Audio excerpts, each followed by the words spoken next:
personal friends of mine, and I've known them for 25 years. When we said that for 25 years that we've been steadily looking at the Euro-Atlantic direction of the Ukrainian nation, they were there at the beginning. In fact, they were some of the founders of this. Certainly, Adrian, in his role first in COPE, in AFL-CIO, and eventually in Freedom House. At the same time, Kyle, with his work at the American Foreign Policy Council, and then eventually in the Helsinki Commission. If anybody knows Ukraine, these two individuals know Ukraine.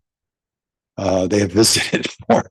I think they spend more time in Ukraine the last 20 years than they have here in the States. So I'm going to leave it with my good friend Kyle to continue this discussion. Kyle, you ready?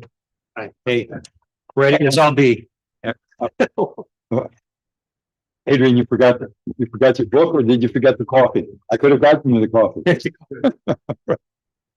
I'm sorry about the long-windedness, but the two of you guys are special. So needed to say that. You're welcome. Yeah, no worries. Well, thank you, Walter. It's good to be back among friends. As Walter was saying, I first came to Washington in 1998 to work for the American Foreign Policy Council. So I'm delighted to see the AFPC pins throughout the audience here, and other friends have got involved in Ukraine. Well, seriously, in 1999, I ended up studying in Kharkiv, where I met my now wife. Many years, many children, a couple wars, and a bunch of things later. Here we are. So I have my dog-eared, coffee-stained copy of the advanced uncorrected proof of. So it's a fake copy stain. It's Walter's copy stain. Adrian says he's going to give me a clean copy, but no. So and I just finished the book last night, and I hope many of you will avail yourself of the opportunity to read it. It is the first of its kind, the first history of post-independence Ukraine, and I think in the spirit of today's conference, it reads, to my mind, very much like a report card as we're grading in these sessions of Ukraine's numerous presidencies since independence. I was just saying to Adrian that if one was to write a similar book on Russia, you'd probably only need a monograph to cover their 2.5 presidencies, and never had a normal transition of power. It's a tale in many ways of corrupt and inept leaders, often with disloyal friends. It's a tale of a half-hearted embrace from Western leaders and timid policies that helped ensure the catastrophe that they were ostensibly intended to prevent, and that of a dangerous enemy committed to keeping Ukraine mired in dysfunction and corruption, and when that failed, to completely destroying it. But it's also a tale of incredible political dynamism, of a people growing in awareness of their own power and committed to shaping their own destiny. So in that spirit, it's a very hopeful tale, and of course, you know, the crescendo at the end is the period we've all been so focused on since the full-scale invasion, and witnessing daily the incredible heroism of Ukraine's defenders, the civic pride, the totally mobilized civil society, the volunteer movement, everything committed to ensuring that Ukraine survives as an independent and prosperous nation.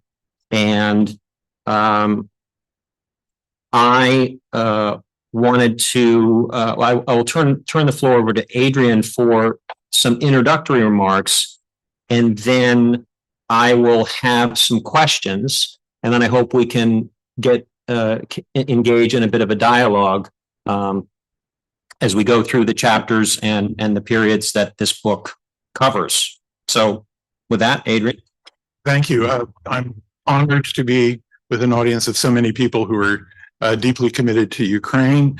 I'm honored to see very many people who, like me, have followed the course of Ukraine from the early periods of the Ruch and of the independence movements that congealed into a force that propelled the disintegration of the Soviet Union and of Soviet communism, and who have stood with Ukraine through thick and thin, through misrule, through the courage of civil society, through the emergence of new entrepreneurship, through the reblossoming of Ukrainian culture, Ukrainian civilization, and of the revival of the Ukrainian language in a much more Russified environment.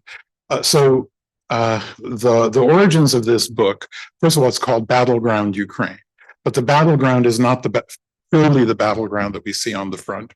It is the battleground in the contestation of Ukraine caught between Russia and the lure of the East, as well as the influence and allure of integration into Europe and into the global West. It's the tension that existed between oligarchy and civil society, both of which have had have had mixed roles in Ukraine. We can't we shouldn't over exaggerate the evil of the oligarchs, because I think the fact that they persisted and were never put under the command of whoever was the country's ruler in the way that Putin was able to do, they also sometimes acted as a force that preserved a degree of political pluralism, that prevented the constitutional consolidation of power by Yanukovych, and to a degree the initial effort that failed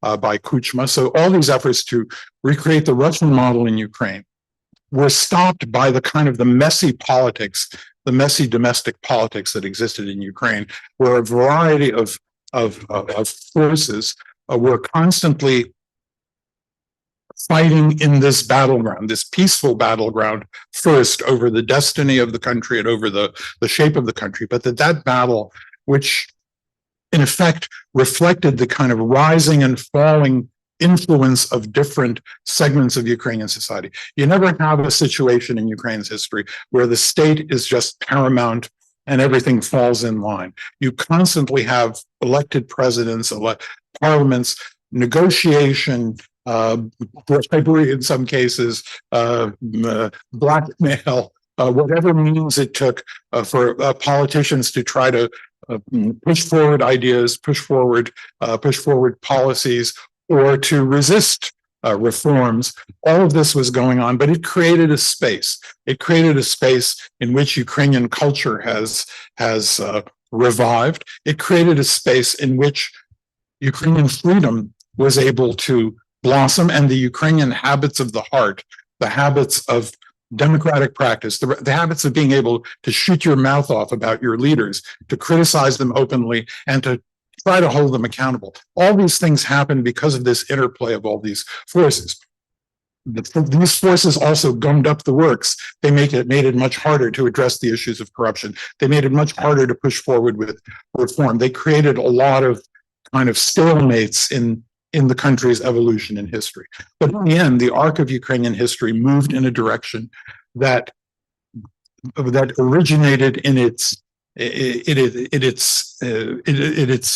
initial fabric. If you look at the first Ruch congresses, and the agenda that was set by those heroic leaders, many former political prisoners, but cultural figures and the like, the idea was of a civic nation rooted in Ukrainian culture and Ukrainian language and Ukrainian traditions, but open to all ethnicities and grounded in democracy and the rule of law and human rights. And these ideas have been, in effect, the driving force of the vector in which Ukraine has been headed throughout these 3.5 decades.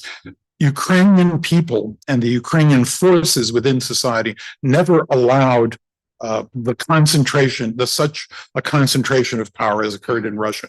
Even in the worst days of Yanukovych, opposition parties held open congresses, on Sofievska Ploshcha, the Tymoshenko party, which was then in opposition, at that point headed by Arseny Yatsenyuk, held a major political congress. There was political contestation. In 2012, Yanukovych tried to create a constitutional majority for the Party of Regions. What happened? Oligarchs were fearful of his larceny and of his own blackmail against their own interests. They banded together and they opened up the media to allow a much more access from the opposition forces. Yanukovych failed to achieve that ultra majority because he was trying to create a super presidency modeled on the Russian presidency. The absence of that victory also preserved a certain kind of an order. So even in the worst of times, there was always a brave civil society, a civil society that was fighting, a civil society that was often empowered by Western aid and assistance, which is, again, one of those vectors. But all these things created a direction. The arc of history was moving in the direction that by 2022, when the existential moment came for Ukraine, Ukraine was ready.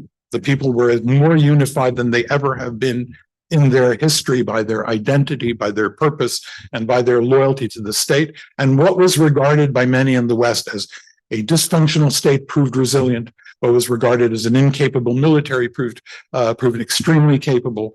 And what was regarded as a divided society proved incredibly united. So this is the story that I tell. This is an effort to convince you and to buy this book, to read this book, to let other people know about this book, because you are leaders in your own communities and you're active. I think there's, I had a conversation about 4 years ago with Serhiy Plokhy about a book that I was working on and kind of figuring out how to address it. The original impetus was around the thought was around the Maidan Revolution, and then the thought was that that was sort of the focal point around which Ukraine was coming into shape and into being. But he told me something else. He sort of said, don't make the mistake of many authors who have written about the Ukrainian past. Books about Ukraine tend to focus primarily on the events of the recent past, and then to give short shrift to what has happened throughout. But what is needed is some kind of an explanation and a kind of a narrative that gives substantial weight to all of the periods of Ukraine's past. And so that's what I've tried to do. As Kyle said, and it's absolutely true. There is no book in Ukrainian. There is no book in any other language that is a history from the antecedents from 1991 to basically to January 2024. There is no history that tells the story of the various presidencies. And one last point, and the way to think about Ukraine is to compare it to the U.S. founding.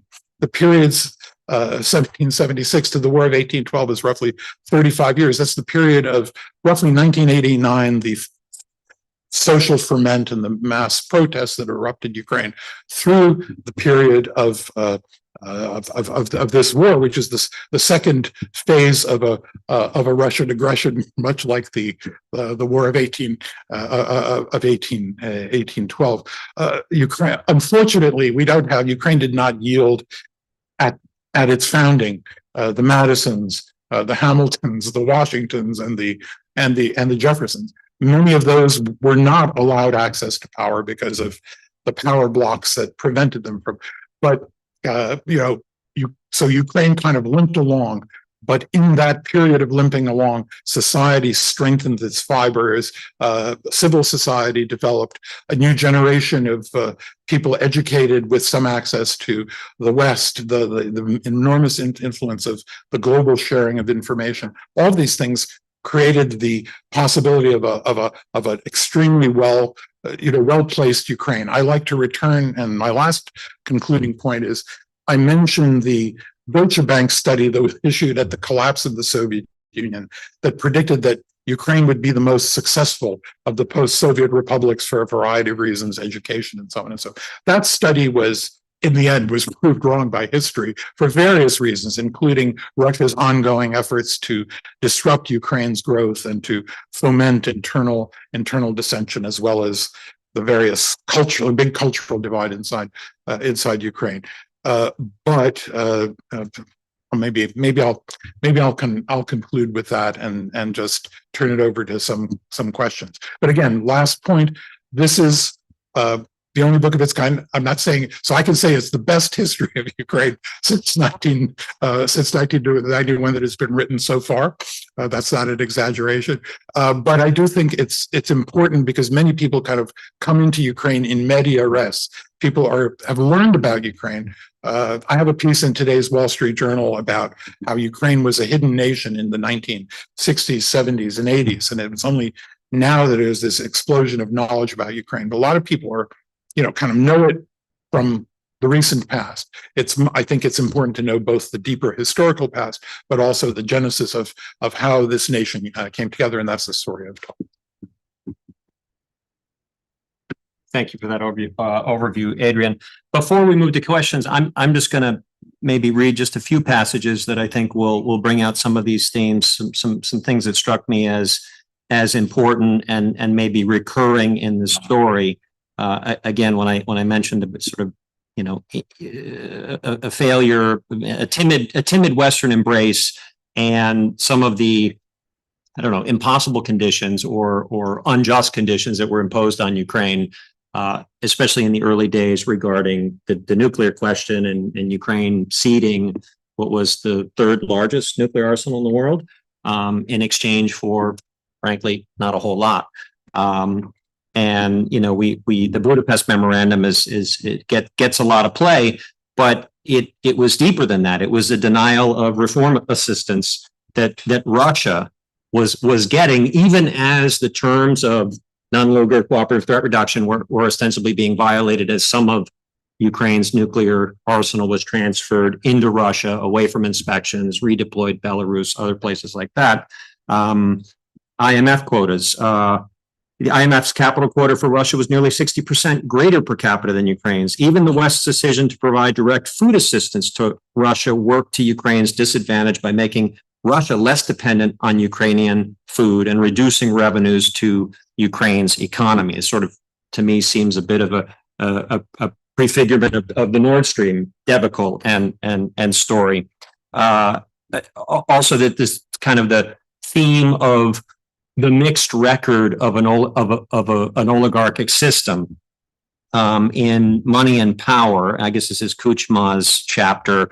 Ukraine's confluence of rival economic powers, their lobbies in various parties and in parliament, and their media holdings were both a key reason why progress in overcoming rent-seeking and corruption proved so difficult, and why, paradoxically, Ukraine also preserved its pluralism and democracy. A thug in Yanukovych's chapter, A Thug in Power, but Ukraine's descent into violence and its emergence as an inviting target for Russian aggression equally revealed the failure of the first quarter century of Ukrainian nation building. Specifically, I think you speak a lot in the book about the failure to incorporate the Donbass in the national identity and the consequences that would have later. And then as we move right up against into 2021, the Russian military buildup, Western intelligence estimates that were tragically spot on, and at the same time, a faltering, half-hearted attempt to get ahead of that, to arm Ukraine ahead of that, to get creative in ways that before the full-scale invasion you could have done, air policing, things like that could have been done with a security partner like Ukraine. Looking back to the Bucharest 2008, a future NATO member, a Russia that was still denying that it had any designs on Ukraine and was not involved in Ukraine, and those missed opportunities and what those meant, and the sort of the incredible loss of life and damage to Ukraine's infrastructure, war crimes, genocide. So those are, I guess, themes that really come out in high relief in my reading of your book, Adrian. And a couple questions maybe to kick us off. One of the big questions I have looking back at this period is whether or not some level of war between Russia and Ukraine was inevitable. Again, going back to the West's role, and obviously the United States as the leader, the leader of the Western coalition, and here we are in Washington. How much blame can be, should be laid at the feet of the West? And I suppose blame not for blame's sake, right? But to inform the future. Again, I'd love to hear a little bit more on that failure of nation building, and I think a lot of that has been righted, but what can be righted now, especially you've got populations behind Russian lines, and as we look to the future, we also have a new Ukrainian diaspora, right, dispersed largely in Europe, but also here in the United States, that is very different from the old Ukrainian diaspora, and how that is likely to play into Western democratic politics, policy responsiveness to the electorate. So yeah, and no need to answer those in order or even answer all of them, but just to get us started. Yeah, so let's maybe talk a little bit about, you raised the issue of nation building in the east and in the south of Ukraine. Ukrainian politics became very convenient because political parties that had very little to deliver in terms of concrete public good, an improving economy, well-paying jobs, a good, clean environment. None of those are there. So political parties found it very convenient to contest around identity. And we have identity politics here, and very often identity politics gets in the way of discussing issues of the public good. So we're to blame ourselves. We are not blameless. But the fact that Ukrainians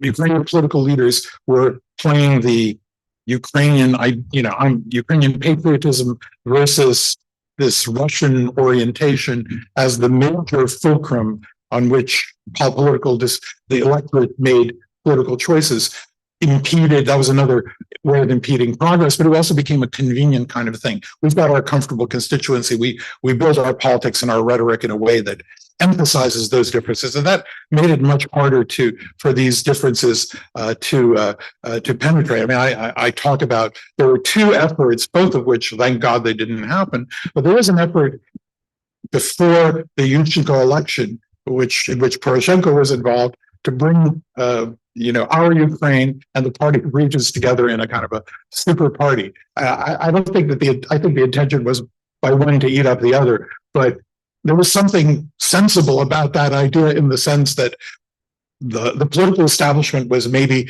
creating an amalgamation that brought East and West together. That never happened, and that leadership would not have been capable of doing it.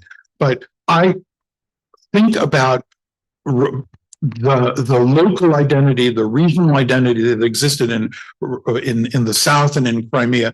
Most presidents and most governments did very little to try to bring a unifying Ukrainian narrative, to reach these people, to invest resources. They fundamentally allowed the local overlords of these regions to call the shots. But the most important thing, however, is throughout that period, there was never any serious support for integration into Russia, or to looking.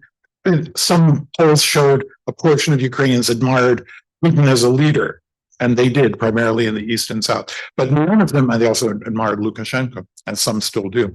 But there was never any idea that Ukraine should be a part of Russia, that Ukraine should integrate into Russia. And if you look at the election results, even in Crimea, the most Russian-oriented part of Ukraine, Aksyonov and his Russian Unity Party, they got in the 2010 elections, they got 4% of the vote throughout Crimea. After in local elections, they got 2%, 3%. These were minor parties. All the parties, the Russia unity parties throughout Ukraine, many of whose leaders are now on Russia propaganda channels, they never got any deep basis of support. So really, there was a possibility to reach these people who had an amorphous identity, who had a kind of a post-Soviet identity, a bit of Soviet nostalgia, a bit of Donbass pride or local pride, and a kind of a sense of not being fully integrated. There was this opportunity. There was an opportunity that was lost. Yushchenko was the first president to try to create a more extensive narrative by evoking the Cossack past and evoking the Holodomor and creating certain rituals and observances and trying to create a cult of Ukrainian national heroes and the continuity of history. But most presidents had no idea about this. Nation building was not a part of it. And I had conversations with Ukrainian leaders throughout these years, kind of reminding them about Russian propaganda, the influence of Russian media, controlling the media space, but more importantly, building a national narrative and going out there and trying to do things. Civil society tried to do this. Heroic Ukrainian patriotic organizations tried to do this in the East, but they were very marginal. They had very few resources, and that created a kind of a weakness. Okay, but we're running out of time, so to conclude, what I would say is Ukraine had a lot of impediments, but the miracle that this story tells is that it came together at the right time. It started coming together basically by Putin's first big mistake, which I think was the annexation of Crimea, which started raising deep questions among even people who are Russia friendly of what his intentions were. Because remember, the Ukrainian oligarchs never wanted to be under Moscow's heel. They wanted the benefit of trade with Russia, and they wanted close relations, and they wanted to balance East and West off, but they were more comfortable in this gray zone.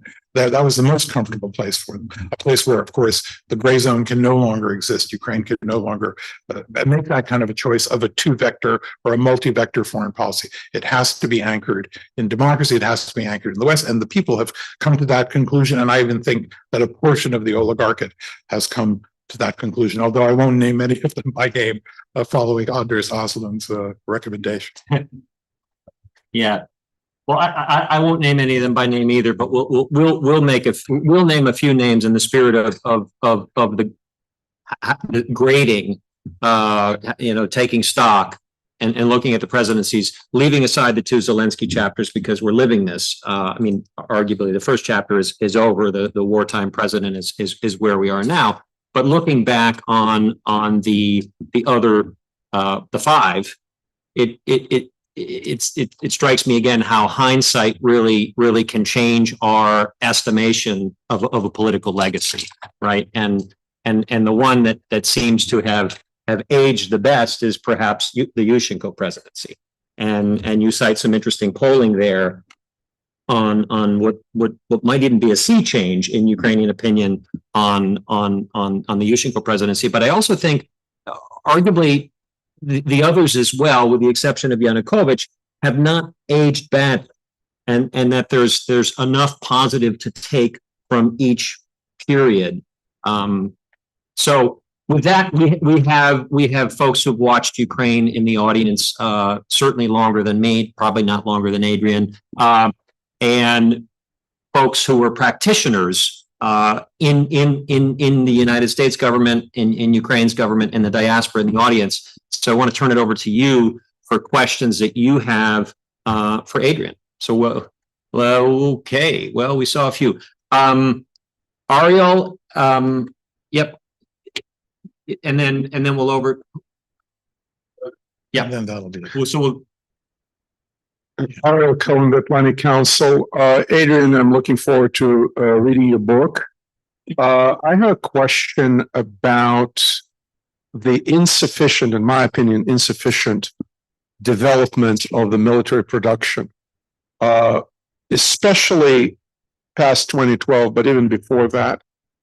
The massive industrial base that Ukraine inherited from the Soviet Union could have been turned into a modern military industrial complex. And it should have been done for two reasons. One is defense, but the other one is also exports. It wasn't done.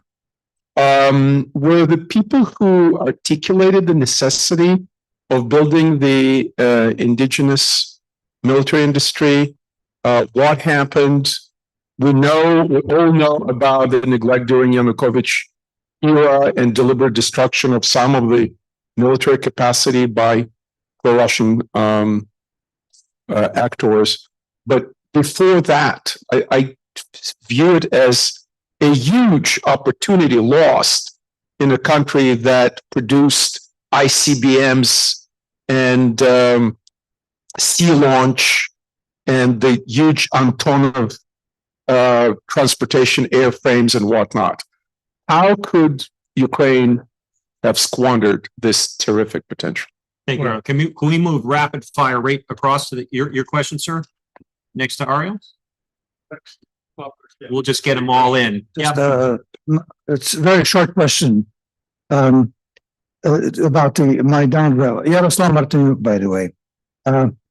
What would you say, Adrian, to those pundits, commentators, experts who say that the Maidan revolution was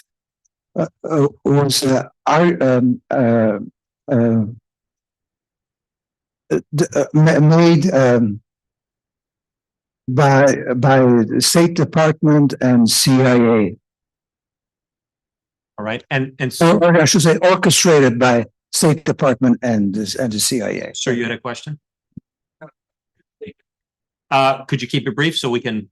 It will be. Sure, please. Thank you. My name is Jaromir Oreshkevich. I'm probably the second oldest person in here. I was born during the war. Don't ask which war. I had an opportunity in the 80s to befriend a couple of Sviatoslav and Nina Karatnycky, and I know you know them. I had an opportunity to talk when they had turmoil in Ukraine. I talked with Nina and I asked her, is it possible that Ukraine could ever achieve independence? She answered with 4 words. I'll say in Ukrainian first. Ne bez veliki kровотечи, not without great bloodshed. As you mentioned about the 35-year period between the 1776 and the War of 1812, now 32 years later, we are experiencing that bloodshed. I just wanted to Okay, thank you. chime in. Was there any question in this side of the audience in fairness? Yeah. Real quickly, I'm Richard Hooker from the Atlantic Council. There's some reporting that suggests that the desire to reincorporate the Donbass, because of all the devastation, the integration into the Russian Federation, all the mayhem, maybe waning among the Ukrainian population. I don't know whether to credit that kind of reporting or not, but I'd be interested in your insights on that. And I'm not talking about conceding territorial integrity. In other words, giving it away. I'm just talking about sort of reincorporating it and reconstructing it. So we had missed opportunities in military production, the military sector, foreign influence on the Maidan, and Donbass. Yeah, I mean, look, the West is not a villain in this, but the West was encouraging Ukraine to dramatically scale down. Ukraine had an armed forces of over 1 million at the collapse of the Soviet Union. They were told that by European standards, they should be at about 150 to 200,000. That happened very quickly. With that came, budgetary debates and, how do you build something in conditions of hyperinflation? Nobody is buying Ukrainian companies. They're all being bought off by oligarchs, so there are no revenues that the state is gaining. Then you have a kind of a kleptocratic culture, and you don't have any military oligarchs. I think one of the ironies is if they had allowed the privatization of weaponry, there probably would be 2 very wealthy private sector oligarchs who would be extremely influential in the politics of the country in a bad way and would be corrupting politics, but they would have built up a powerful industry and been a lobby. There was no lobby for it. And the winnowing out and the wearing out of the Ukrainian military continued under President Yushchenko. It was only reversed with the presidency, with the war that began in 2014. So I mean, it's a complicated story, and I don't deal with it in great detail, but it is that narrative of what Ukraine was doing is in all of the chapters dealing with each organized around these presidencies. As to the Maidan, look, I think there was more expectation. The West was expecting that the next trigger for potential change would be the next presidential election. Full stop. They had no idea that this was going to be happening. It was a series of accidents, but it also was. If I were to credit anybody, I would credit the fact that Ukrainian media broadcast some of the violence against the initial student protesters. And that was in the eyes of Kyiv, and that awakened Kyiv. And that's what happened. I think it's too often the triggers are in many books that it's, Russian agency, Western agency. There is Ukrainian agency. This was an authentic Ukrainian grassroots and spontaneous movement. It wasn't even like the first Maidan, where you had people like organized groups like Torah and others who were kind of getting ready in case the election was going to be rigged or stolen. So that myth is easily diminished. The last question was about the Donbass. I think that's not on the agenda right now. The Ukrainian agenda is to inflict as much damage to protect the territory of Ukraine and to expand it to the degree that they can with the prudent use of resources, including and value to human life, and that I think is going to continue. But the Donbass is a part of Ukraine. The vast majority of the citizens of the Donbass moved to Ukraine and some of them may have moved since the war elsewhere. But Ukraine, after 2014, was integrating a couple million people primarily from Luhansk and Donbass. They felt comfortable. They spoke with their feet. They voted with their feet.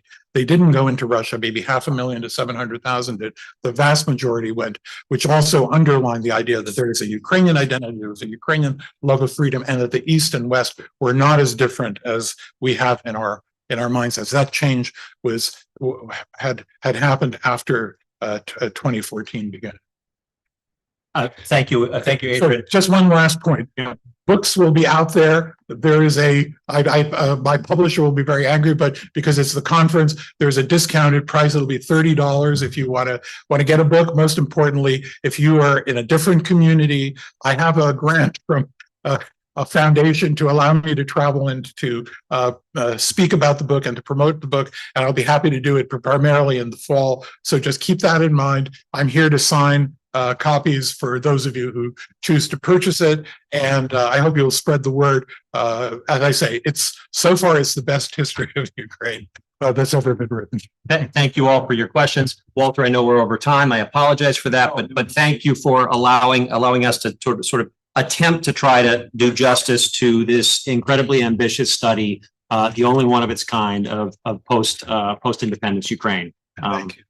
Thank you. And please join me in thanking Adrian for writing the book.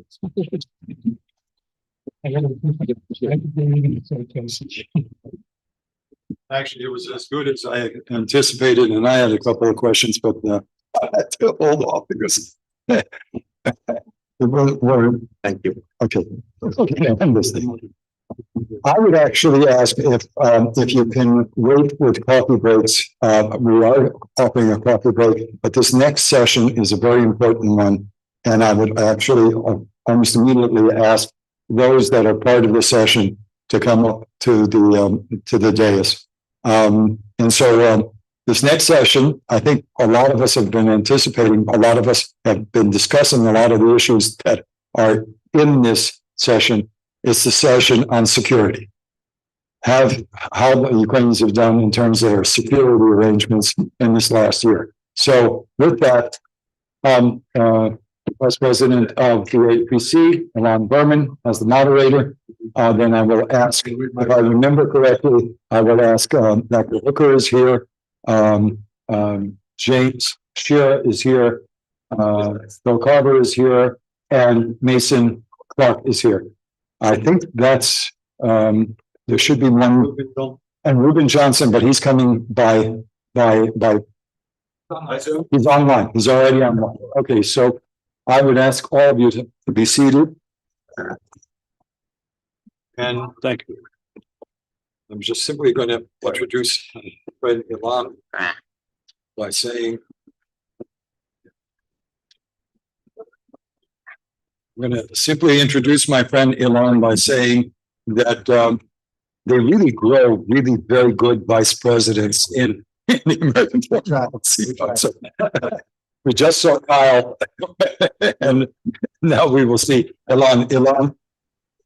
I mean, as prolific as you've been on just about everything, and well, I'm glad that you allowed yourself to to be the moderator of this, because I'm hoping that in the minutes that you have to put this in a kind of broader perspective, because you've done a lot on the Middle East and the Hamas issue, you've done a lot on the Taiwan issue.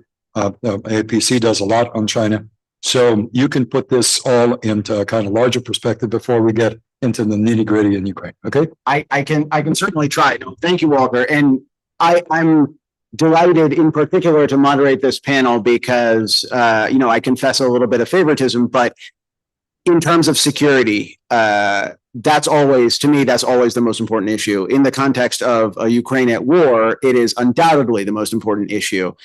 But as Walter said, I do a lot of comparative politics. And so I'm, a mile wide and an inch deep. But it strikes me that in many ways, we're having the wrong Ukraine conversation, right? So in the next hour and a half, we're going to talk about Ukraine in the context of how Ukraine is doing as a unitary actor.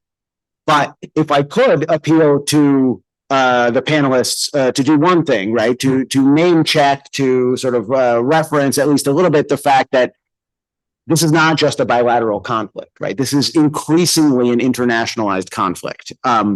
This is not just a conversation about Ukraine. It's also, for example, a conversation about Iran because of Iran's role in providing drones and battlefield materiel to Ukraine.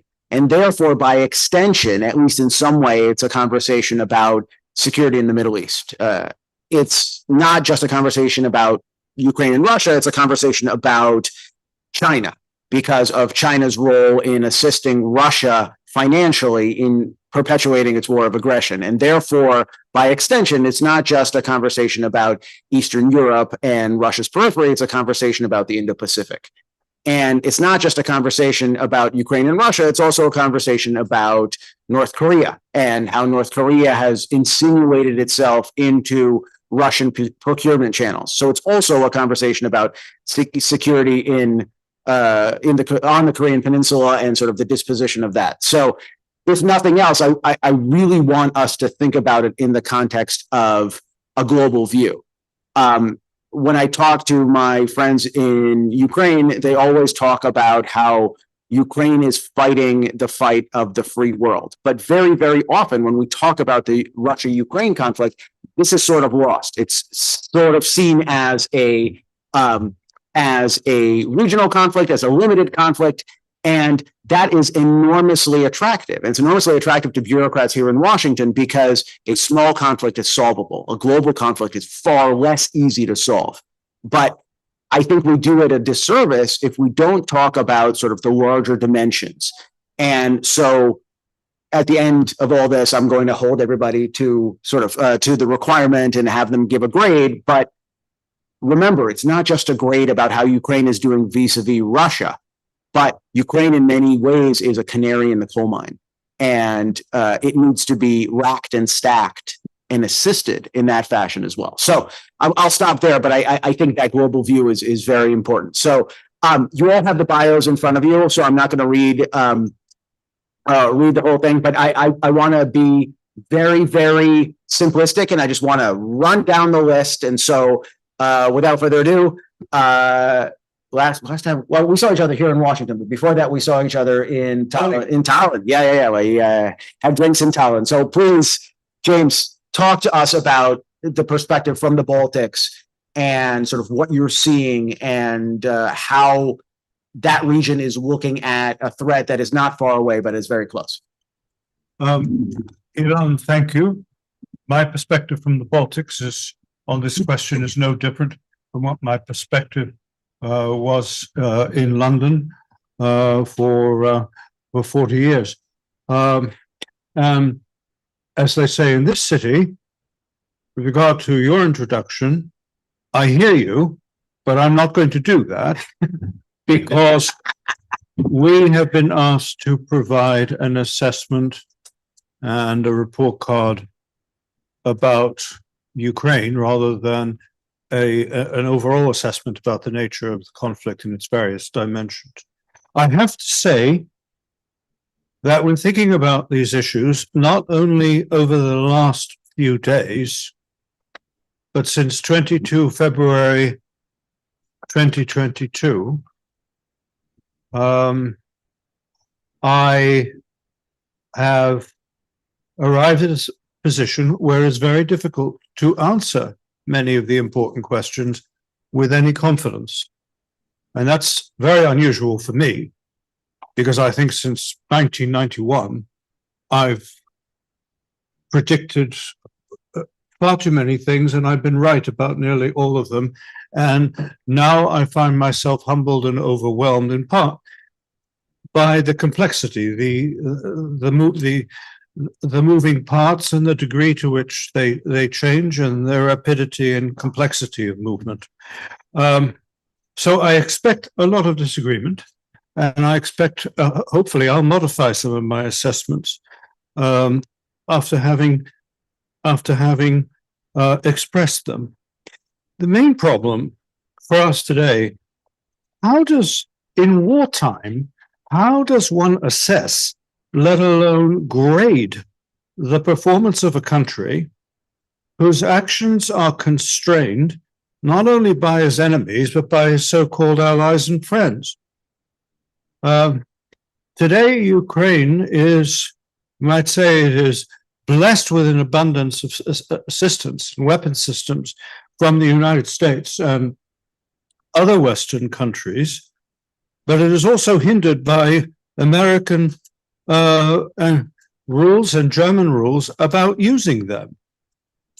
It is also, it should be more glaringly obvious that there are whole categories of weaponry which are essential to the effective conduct of modern war, particularly at operational strategic scales and particularly offensive operations, that have not been supplied, or supplied in the most meager quantities, belatedly and with the greatest reluctance. And as I said, in a context of rules that are imposed that often make no sense in terms of military reality or logic. How does one assess specifically Ukraine's performance in that context? Add to which, it's the most topical, I will just say one word about it, the impact of the long blockage of the supplemental assistance package. Well, there were immediate expectations, I never shared them, and I hope most of you never shared them, that when that blockage was removed, there would be certain dramatic and conspicuous changes. And there have been very modest changes. And this stands to reason. And as Alec Noe, the distinguished historian in a different context, once said, it's the fallacy of believing that you could cure the effects of famine by overfeeding in old age.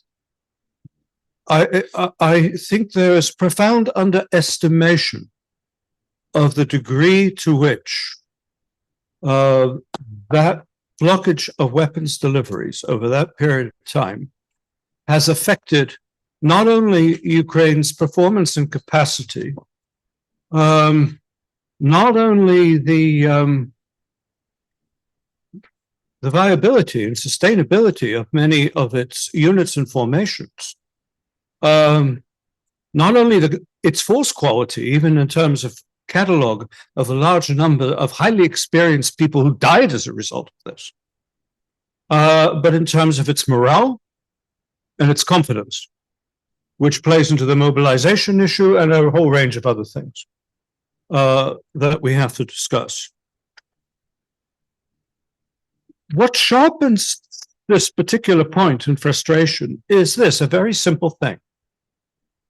Unlike Ukraine, Russia's competency lies at the operational level of war and above. It has never in the course of its history presented a picture of competence at the tactical level. And this sets up a problem in a way that has an obvious answer. If Ukraine, with Western support, can cripple Russia at the operational level by disrupting its rear areas, denying Russia sanctuaries of various kinds, by destroying its command structures at all of that level, then it becomes a very easy manner to rupture the army. The army falls apart irrespective of the superiorities in manpower and material that exist. What stands in the way of this? Is it Ukrainian strategy, Ukrainian decisions? No, as I've said, manifestly, it is the lack, the absence, the deficiency of strategic thinking amongst its principal enablers. So somehow one has to contrive an assessment about Ukraine in the midst of that. Well, there are certain things one has to talk about, and I'm just going to tick them off in 3 minutes, where Ukrainian agency really matters and where it is arguably more important than that of anybody else's. All the various issues we discuss under the banner of corruption, for want of another term. But it's these other issues that explain why other panels today have been so intricately linked with this panel and these issues. As I've been saying since the 1990s, what we inadequately call corruption is not only a major economics issue, it is a governance issue, but it is also a national security issue. And governance is not only a governance issue, it is a national security issue. And when you look at the whole mobilization question, which was discussed on an earlier panel today, I think with a fair degree of competence, although it's extremely complex, and it has to be approached very charitably because there's some real objective problems that Ukraine cannot wish away. You can't exclude all of this. The factor of competency and trust, it is essential, particularly essential at times of war, that appointments to military and national security posts be made on national security grounds and not some other.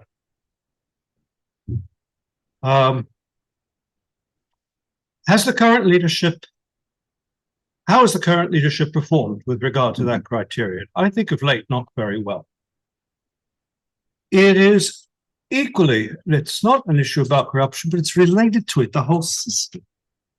The previous panel, it was pointed out, what was it? That the issue of centralization of power, that we're too censorious because all countries naturally centralize power in war. Yes, that's true, but it also missed the point. Because part of what we mean by centralizing power in Ukraine is restricting the access of the president to the advice, the arguments, and the people he needs to hear from and he needs to listen to. And this is a danger, and this is part of the reality. The cocooning of the president himself. And then carrying on with this, the fact that those of us who worked in Ukraine have been struggling with for 30 years. The stultification, the opacity of decision-making the gap between official and informal networks of decision-making and power at the highest levels of power of central powers in the defense ministry and the general staff. It is no wonder, it has always been the case in Ukraine, certainly since this war started in 2014, that local tactical commanders with experience and proficiency have learned when to carry out and when not to carry out orders from above, because most of the time those orders will not respond to realities that they have to deal with. And if they are supported, if they behave as good subordinates ought to behave with an academy education, they could end up losing the forces under their command. These are old problems. They have not gone away. Some of them have improved since the war expanded. Some of them, I think, in the past year have got worse. So, although the first issues I mentioned are of greater strategic importance, and the burden of judgment really needs to fall on other shoulders and not Ukrainian shoulders, the issues that I have closed with most inadequately are also of enormous importance. They are systemic. They have been there as long as Ukraine Ukraine regained its independence in 1991, and I don't think anyone has found a solution to it. Great. Thank you. So just running down the list, Richard, you're with the Atlanta Council. Give us your view on sort of what we're talking about, sort of how we rack and stack. In 5 minutes. Yeah, oh, yeah. 10. Yeah. Oh, that's easily done. Well, I'll start out with what I see as the positives. I think Ukrainian political will and resolve appear to be holding up well, despite, pretty heavy troop losses, serious damage to infrastructure, leadership changes, and delays in foreign assistance, frankly, as well as disappointment over last summer's counteroffensive. On the ground, the Ukrainian army is trading space for time at sort of the tactical level, surrendering some small pieces of terrain in order to inflict steep casualties on Russian forces. And despite Russian disinformation, these enormous losses, in my opinion, can't continue forever. At some point, even the Russian manpower well, I believe, will begin to run dry. The integrity of the defense seems to be holding, despite significant personnel losses and a deficit, among other things, in artillery systems and artillery ammunition. I see Ukrainian commanders on the whole as being competent and even confident. Though strongly outmatched, the Ukrainian Air Force remains a force in being. It's able to contest the airspace at times while awaiting outside help in the form of training, airframes, and munitions that may or may not materialize. Ukraine leads the world in drone and counter-drone warfare, showing astonishing adaptability and innovation. The Ukrainian Navy, though it lacks surface warships and submarines, has achieved striking success, driving the Black Sea Fleet from its home anchorage in Sevastopol, sinking the flagship Moskva, sinking the Rostov-on-Don attack submarine. About 1/3 of the Black Sea Fleet has been destroyed or badly damaged. They have also destroyed the fleet's headquarters building in Sevastopol in 2023. I note that both the commander of the Black Sea Fleet and the commander of the Russian Navy have been removed by Putin, which can't help its prestige for sure. Ukrainian SOF have repeatedly scored high-profile successes and are clearly, in my opinion, among the best in the world. Ukrainian grain and other exports are flowing as a result of success in pushing back the Russian Black Sea Fleet. But now for the debit side. At least for now, as I see it, there's little chance to recover occupied territory.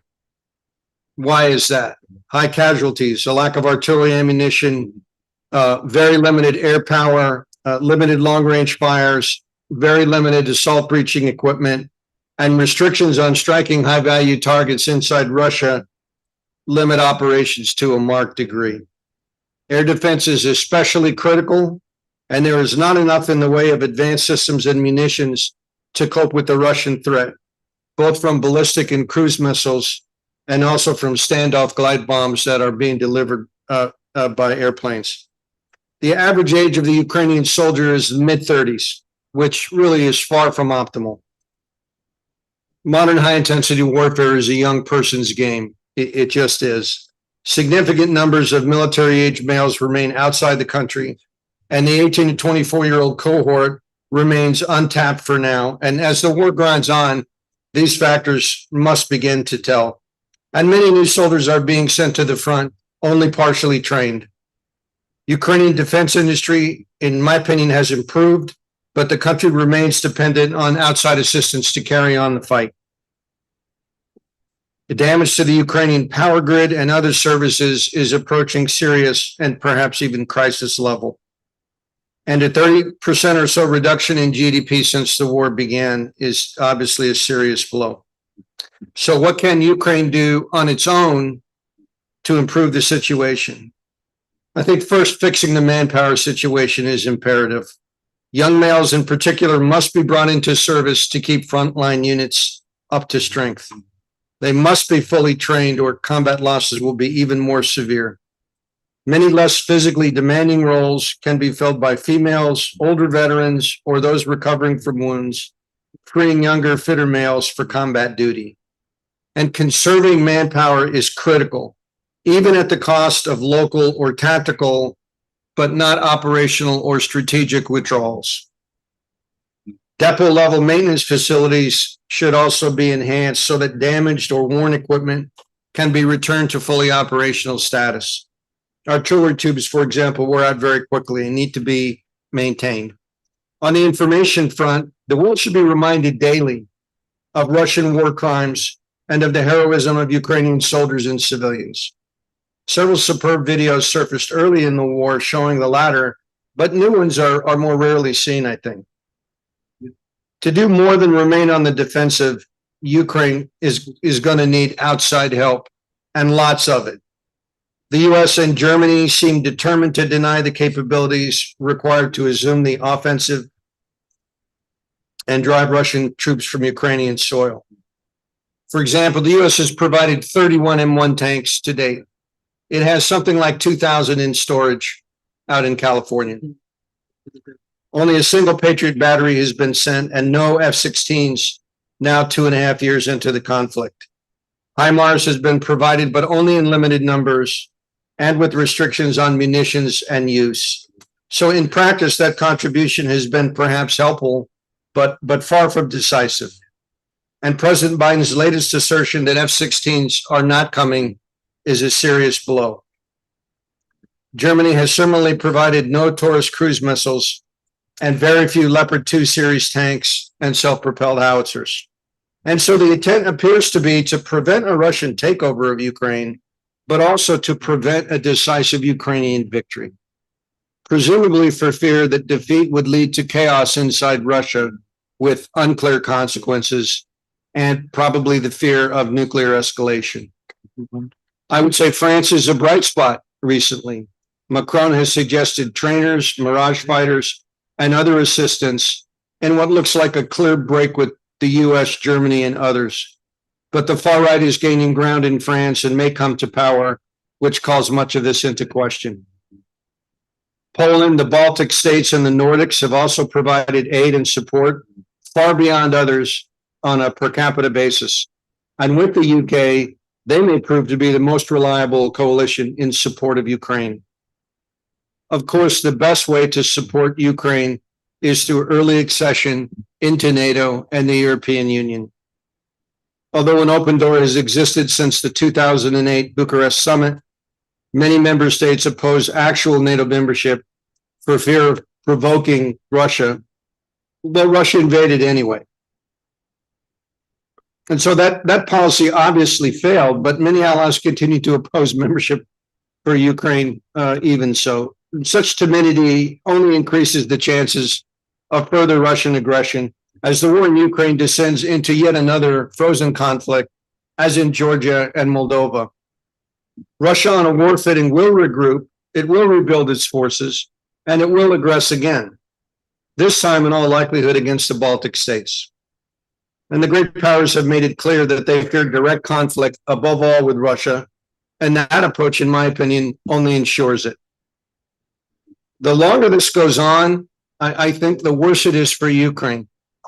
A long, grinding war of attrition in the end will work against Ukraine and will work in Russia's favor. And not to paint too grim a picture, but at present, the Biden administration seems intent on pursuing a consistent policy of providing enough assistance to defend, but not enough to attack. And so minor concessions, a few HIMARS here, a few ATACMs there, some hints that maybe we'll let you fire some systems into Russia in some places.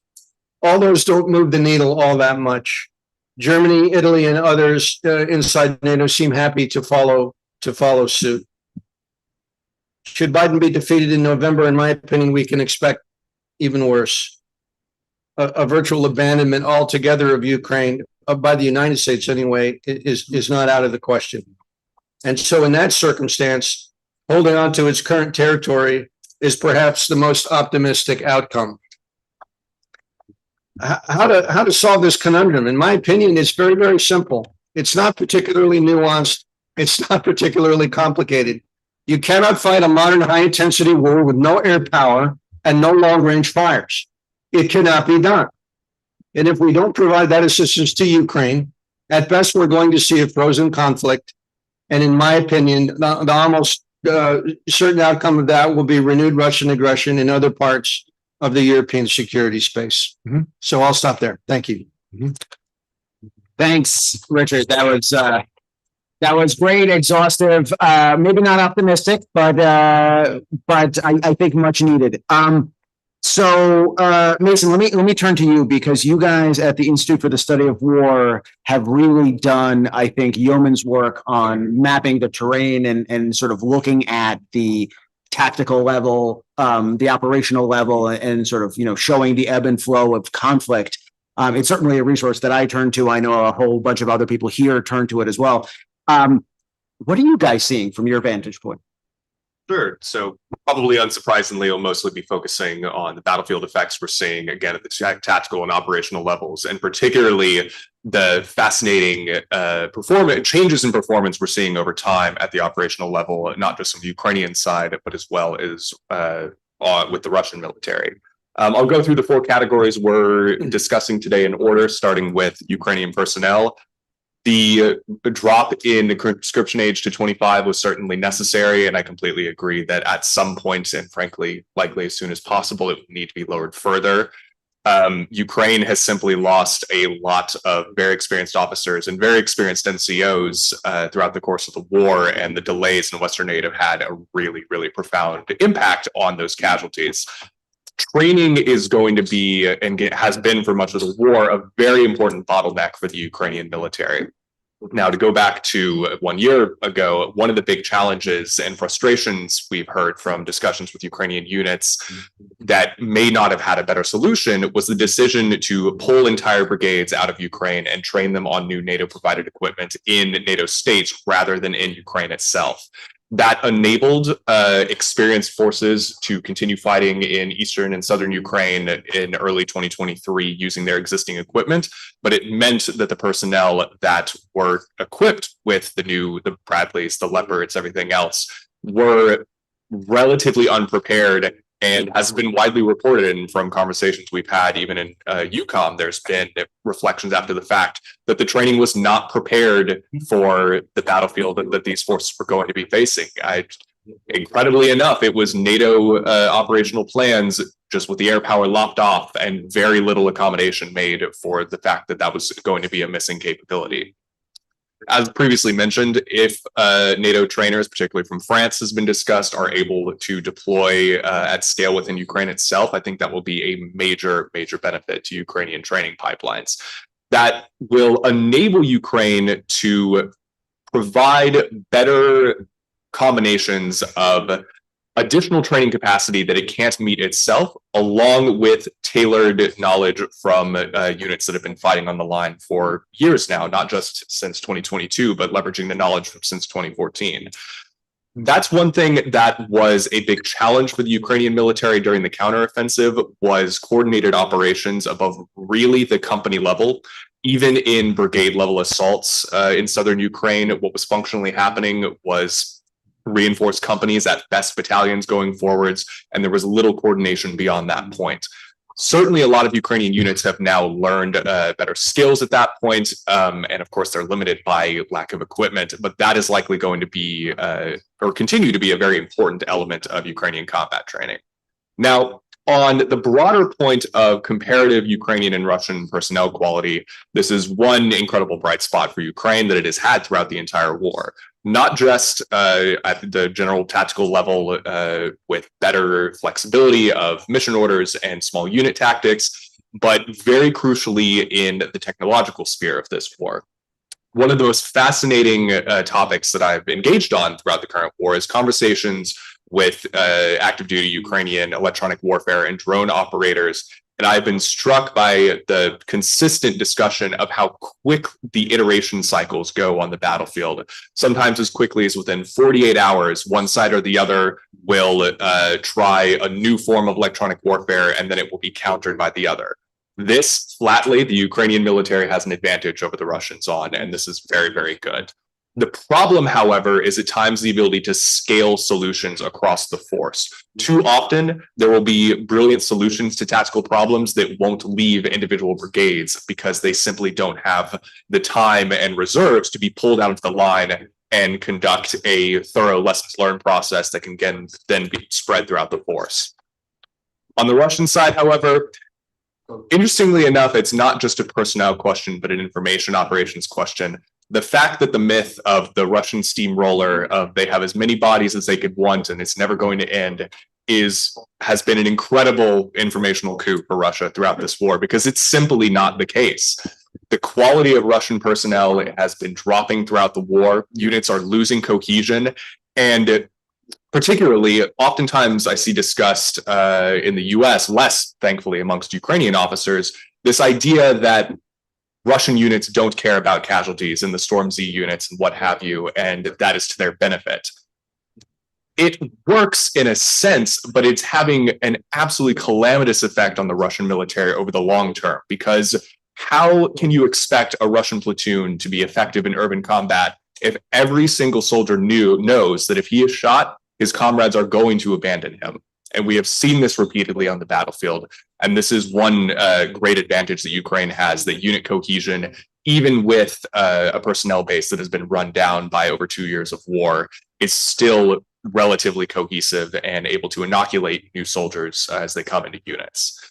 Now, that, of course, is the more positive side on the personnel front, aside from the need for more recruits and a likely drop in the age as soon as possible.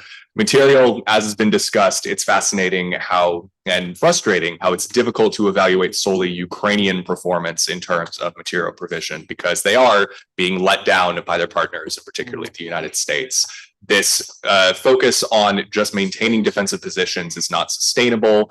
The recent very small changes in enabling strikes across the border around Kharkiv have been good, but not enough. But Ukraine is going to need sustained support. Actually, going back to the discussion in the previous panel on Ukraine's defense industrial base and the missed opportunities there, long term, what we've been arguing at ISW is Ukraine is going to need to rebuild that as quickly as possible. It's taking as many steps as it can through joint cooperation agreements, but that simply is not going to come online quickly, and it's going to need further support in the meantime. Hopefully, that will come from European partners. I think, unfortunately, Ukraine cannot plan for any lasting U.S. support, which was a problem in 2023 as well, of many brigades wouldn't be able to operate under the assumption that they would be able to replace equipment losses, which is no way to fight a modern war with the levels of attrition we're seeing. However, we are seeing some strides here, and particularly very innovative use of the resources that Ukraine does have. They are world innovators in the use of naval drones, for example, and I completely agree. Ukrainian Special Operations Forces are likely the best in the world at this point and have been very, very innovative with the limited capabilities that they do have. On the front of national security leadership, Ukraine is in a very tough spot, and something that we probably discuss more in-house at ISW than any other question is how to evaluate Ukrainian decision-making within the constraints of the international environment that they have to operate in. Because Ukraine has been forced into many decisions that militarily, in a best-case scenario, are not optimum and are making operations solely for informational purposes. The challenge, though, is there have been so many instances throughout this war where any setbacks get counted against Ukraine as a reason to yank further support, or the exaggerated expectations of the counteroffensive last year unfortunately fed into some Ukrainian operational planning. And that is going to continue to be a limitation on Ukrainian decision-making. Within those limitations, I think Ukraine is overall doing a fairly good job. It is taking steps to improve national security leadership. The big change, of course, as was indirectly referenced, I assume, earlier, the change from Zaryckyj to Zaryckyj, that has had a mixed array of effects, I would say. It's certainly, from the conversations we've had, has led to a certain amount of increasing rationalization within command chains that may have been needed, but it has, of course, had some impacts on the speed of decision-making and as well as morale within the force. Beyond that, on the wider question of Ukraine's sort of national security strategy and how it's approaching the war, similarly, it's doing what it can, it's trading space for time and attempting to wear down the Russian military. I do think the complete abandonment of any counteroffensive operations is a mistake. That is something that the Kremlin is very much banking on at this stage. And something that we've observed very closely in Russian deployments is that they are able to leave many areas of the line very thinly held, under the assumption that Ukraine is not going to be able to launch any further counteroffensive operations. As soon as that could be contested, and I know unfortunately that's going to be quite a ways off with training and further support, that could be very effective if those operations were very prudent and did not simply throw away Ukrainian lives for the sole purpose of regaining the initiative, but to retake territory and crucially damage Russian units wherever possible. So overall, it is certainly unsurprising to everyone in this room, been a very tough year for Ukraine. It has a number of bright spots in terms of its personnel quality, and its innovation has been a consistent advantage throughout the war.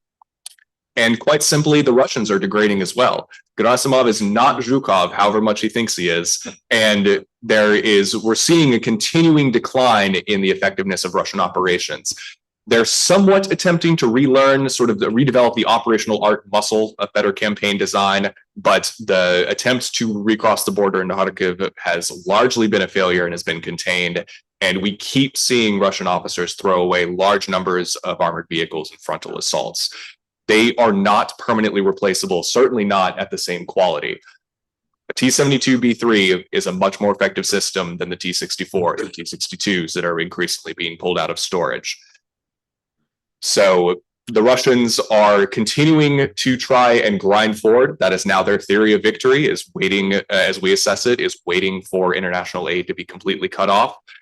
They are not attempting to exploit a deep breakthrough anymore, but simply continue to chip away. So as much as Ukraine can build up its own defense industrial base, ensure that its frontline units are not only well-staffed, but well-trained, ideally within Ukraine itself, and inflict damage on those Russian units and continue to degrade Russian morale and quality, that will be a possible avenue to success in the coming year, even if it is not the recapture of territory that we would all hope for.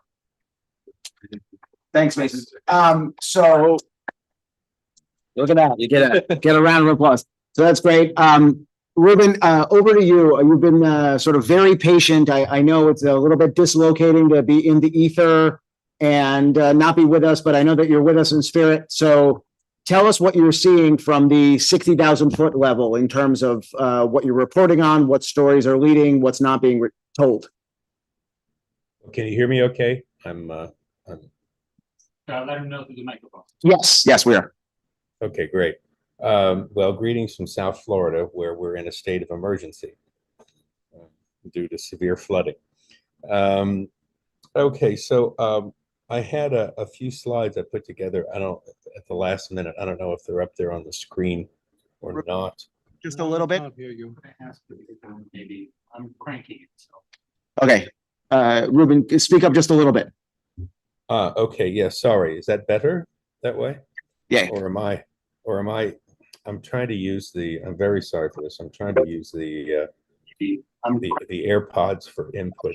Reuben, speak up just a little bit. Okay, is that any better? I can hear you very loudly. Oh, good Lord. All this technology and none of it works. I can try switching to, is that any better this way? We're working on it. We can hear him, but We can hear you. We're working on the on jacking up the volume, but speak loud and proud, and we'll. Okay, so I want to thank everybody who's on the panel. I've heard some really interesting, insightful bits of data there, and I'm waiting for Dr. Karber, of course. I'm strictly looking at this from the industrial side, and there've been a lot of discussion, not just on this panel, but on others about the industrial situation in Ukraine. And yes, it's true that there was a fairly substantial defense industrial complex that Ukraine inherited at the end of the Soviet period. And a lot of it withered away in the intervening years. And as someone correctly pointed out, it wasn't really on a path to rejuvenation until after the 2014 invasion of the Donbass.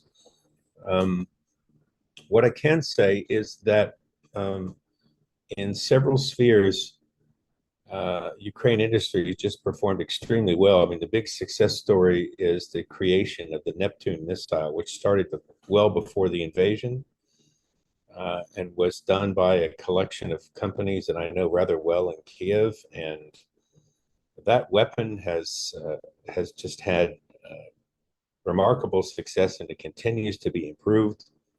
And it's the one deep strike weapon other than just drones that the Ukrainians have that they can depend on, that they can use at will, because it's their weapon, not somebody else's. They've also proved, as someone mentioned earlier, extremely adept in EW, and Ukraine always had a high level of competence in EW and in radar systems and in all defense electronics to a level that probably doesn't exist in Russia anymore due to the numbers of personnel that Russia has lost and the general decay of their defense industrial base.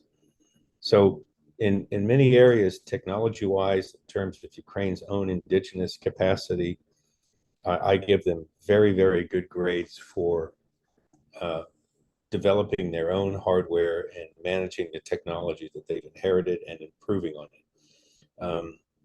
They've also managed to learn how to incorporate Western components into the designs of their systems, not only into new systems, but in the upgrade of existing hardware they inherited from the Soviet period. There's been a program in place for some time to upgrade all of the SA-17, the Buk air defense launchers, so that they could be fitted with, and they could fire the US-made Sea Sparrow RIM-7 missile in a ground-launched application. And the Ukrainian side has done the job extremely well. The program's, however, been way too slow, and the number of units being modernized is not enough, but that is not their fault. That's on the Ukrainian side, I give them full marks.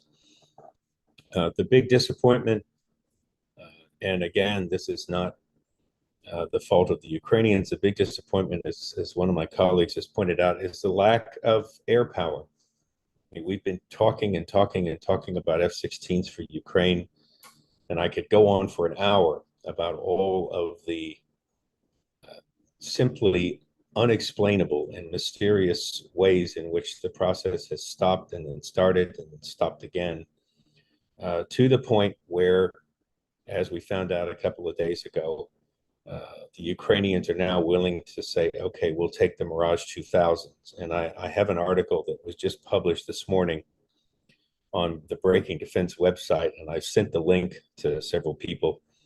But it talks about the fact that the Mirages will be very effective for the Ukrainians in a number of ways. The Mirages were made to launch the Storm Shadow and Scalp air-launched cruise missiles that came from the UK and France that Ukraine's used to rather great success on the battlefield.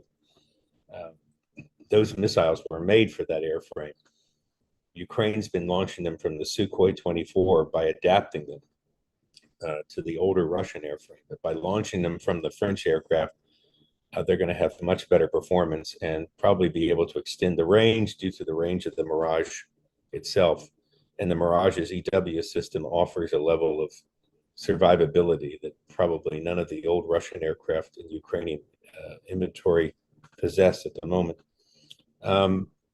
The biggest difficulty, however, is having one Western fighter aircraft in inventory for a country like Ukraine is a challenge from a maintenance and logistical standpoint. Having two aircraft is going to be extremely challenging. And I believe the Ukrainians would have only taken the decision to bring the Mirage on board if they simply felt like the F-16 is just not ever going to arrive in time to make the kind of impact that they require at this point. So I give them full marks for their effort. I give Zelensky a lot of credit for his indefatigable effort, his constantly moving around the world from one place to the next, trying to drum up support anywhere he possibly can. And I'll just end here. I want to give sort of a personal story. I was just in Singapore at the Shangri-La Dialogue, which is the big Asia Pacific Defense Conference. And Lloyd Austin spoke first on the second day. And he gave his address, and then he sat down to take questions from the audience. And one of the first questions came from a colonel in the People's Liberation Army of the People's Republic of China. And the colonel started off by asking to the effect that, didn't Secretary Austin think that this war was the fault of NATO aggression, and that NATO had pushed Russia into this war? And Austin replied saying, I fundamentally disagree with the premise of your question. At that point, Austin had to stop speaking because the entire hall was applauding. Now remember, this is in Singapore. This is not a European audience. This is not a Central European audience. This is an Asia Pacific audience. So the entire world is aware of the nature of this conflict. They're aware of how important it is. That's why we have 70-some countries involved in the contact group that meets every month to supply hardware to Ukraine. All I can say is we need more of it. The air power has to come faster. There has to be more air defense. The situation with Ukraine's power generation is absolutely dire. To give you the numbers, prior to the war, Ukraine was generating 55 gigawatts of electrical power per year. It's now down to 20. So almost a third. If it goes any further, the country simply won't be able to function. The Russians will be turning the country off. So in all of these areas, I mean, I'm sorry if I'm speaking a lot about air power to the exclusion of everything else, but air power and air defense now are becoming more critical with each passing day.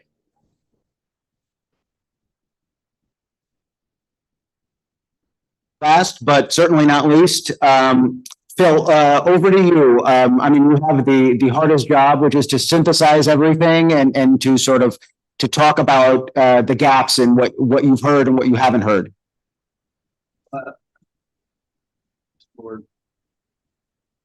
Into the last 10 years, various conferences and so forth. I must say that the comments of my colleagues on this panel are the best I've heard in terms of assessment. It makes it very humbling to add a lot. There's nothing I heard that I didn't seriously disagree with. So I thought in real time, what am I going to say is I would try to ask the question so what? Where do we go from here? Or phrased another way, how bad can it get? Because you don't hear these comments and come away with a great sense of imminent joy. I'm not Nostradamus. I can't predict the future. And I don't pretend to I'm going to give some, raise some issues. Hopefully none of them will happen. But it's things that I think we need to start thinking about, because up till now, basically the discussions have been about, okay, we're going to do a counteroffensive. The Russians get tired and they'll go back to their side of the border and we can declare a victory. You know, everything's going to be cool. And it just doesn't feel like that's in the cards right now. No country likes to give away their casualty figures. I got back from Ukraine and this is my last trip, my 34th trip to Ukraine, 199th day in the combat zone. I collected some data on Ukrainian losses. And these are my data approximate. But we've had about 40 to 50,000 killed or captured or missing since February of 22. Another 100,000 seriously wounded. So seriously wounded they will basically not be able to come back into not only into combat, but into basically meaningful civil job. And another 100,000 currently recovering from injuries. So if you take that as an average, that's 10,000 casualties, combining those three groups, 10,000 casualties a month. Or equivalent to 2 brigades. So, now, it's not concentrated into brigades. I'm just kind of summarizing. So project that out. Ukraine has approximately around a number of 48 brigades, something like that. At that rate, 2 years from now, it's gone.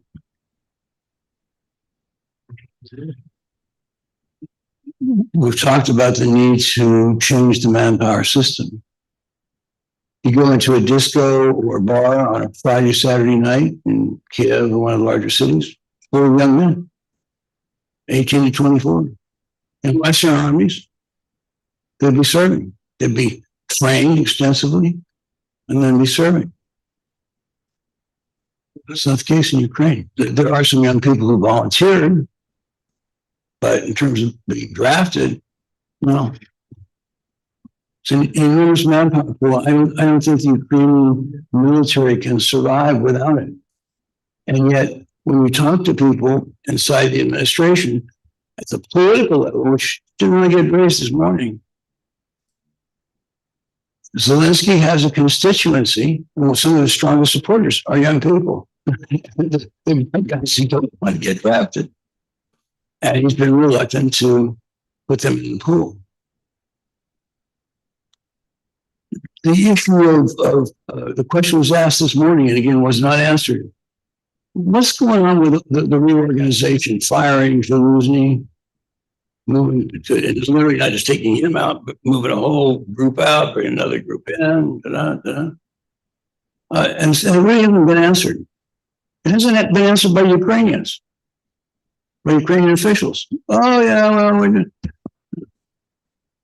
I find it disturbing that we talk about Ukrainian commanders. There are have been some excellent Ukrainian commanders. Some of them have been here in men. About Mikhail Zaryckyj. Where is he? Is he organizing the next counteroffensive? Is he getting ready to a deep raid? No. He got moved from the General Staff Planning deal and he's sitting in the Ministry of Defense, the bureaucrat.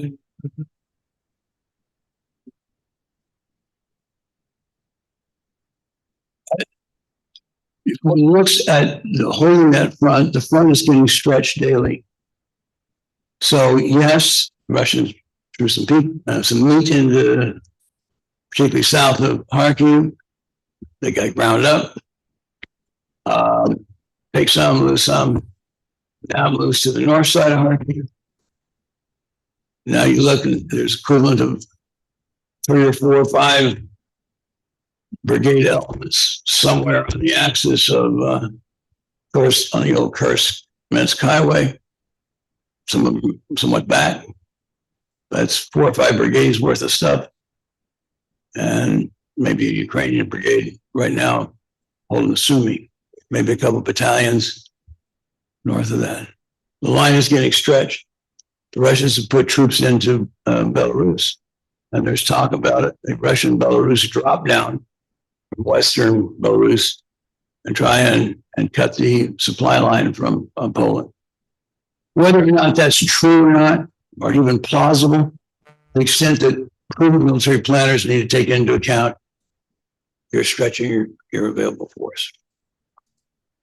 Now, what does this mean? What are the consequences of Ukraine not being able to hold on? Well, maybe they accept the ceasefire. Maybe the front gets broken open.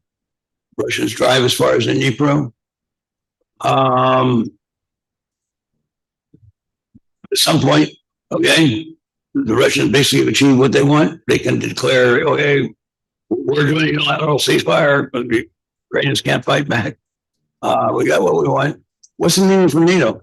Russia has 14 armies in their ground force structure. All 14 of them, all 14 commands are fighting in Ukraine. 5 of those are from the Far East, 2 from Central Russia, 2 from the southern Russia. What's going to happen to those armies?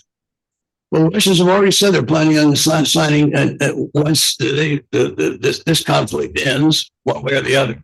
They're going to sign several up against NATO North, several against the Baltic, and have at least 3 or 4, if not in Belarus, available to rapidly reinforce Belarus. So that the threat to NATO goes significantly higher. And I don't think we've thought that one through. Russia has its own problems. I take the comments. I agree with, like I said, I don't disagree with any. I think there is in any army a danger that when troops feel that they have been turned into raw meat and abandoned at some level, when it happens to a significant group together, there is a chance of revolt or rebellion or laying down arms. That typically happens when a unit is encircled by the opponent. And then the question is, does Ukraine, leaving aside counteroffensives or regaining territory, does Ukraine even have the power to be able to make even some of those encirclements? Maybe. And I don't rule that out. Whatever Ukrainian losses have been, the Russians have certainly lost double that. And there is a breaking point. I want to raise the last one because it's been in the press a lot lately about Russia talking about use of nuclear weapons. You say, well, gee, if they were going to win, why would they do that? Well, maybe they want to accelerate the win. Maybe they're just trying to scare people and so forth. But I think it's time to have a little bit of realistic assessment of the tactical and theater nuclear balance in Europe, because it's not pretty. At the end of the Cold War, 1991, the Russians agreed to the mutual reduction of our nuclear stockpile, our tactical and theater nuclear stockpiles. The Russians went down from about 20,000 to 5,000. We went down from something around 6,000-7,000 to 300-400 B-61 bombs. The Russian systems are spread. They currently have, so those 300 B-61 bombs are air delivered. They're based on 4 or 5 vulnerable air bases in Europe, and delivered by some less than 60, 70 aircraft that are equipped and authorized to deliver. The Russians have 2,000 tactical and theater systems available for Europe. delivered by air ground, air launch missiles, the Karber missile, the Iskander missile, plus nuclear artillery. We say, oh, well, you know, nobody's going to use big weapons. If you think about the smaller nuclear weapons the Russians have, or their 152 howitzer, it's 20 tons. 20 tons of explosive. That's roughly the amount of explosive of the two planes hitting the World Trade Center.